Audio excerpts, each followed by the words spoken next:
అందరికీ నమస్కారం. Nature animal care trust సభ్యులందరికీ జై శ్రీరామ్, జై గోమాత.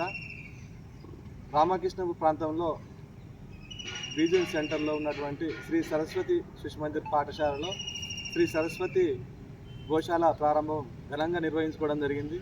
దానిలో భాగంగా రోడ్డు మీద ప్రమాదానికి గురైన గోవుల యొక్క సంరక్షణ కోసము ఈ స్థలాన్ని యాజమాన్యంతో మాట్లాడి తీసుకోవడం జరిగింది.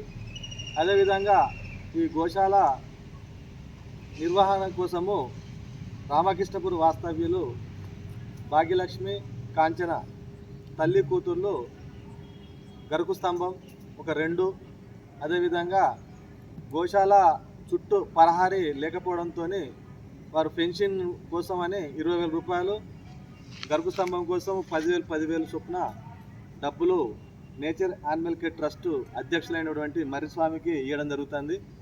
ప్రతి ఒక్కరూ ఈ వీడియో చూస్తున్న వాళ్ళు ఈ మూగజీవులైనటువంటి రోడ్డు మీద ప్రమాదానికి గురైన ఆవుల యొక్క సంరక్షణ కోసం మీ వంతు ధన సహాయం మా గోశాల వీక్షించి వాటి యొక్క ఆర్థిక పరిస్థితులు చూసి చెల్లించి చాలామంది ధన సహాయం చేయడానికి వస్తున్నారు. అదేవిధంగా మీరు కూడా ఇట్లాంటి జీవులకు సంరక్షించడానికి ధన సహాయం చేయవలసిందిగా మా నేచర్ యానిమల్ కేర్ ట్రస్ట్ తరఫున అందరికీ వినయపూర్వకంగా నమస్కరించి తెలియజేస్తున్నాము.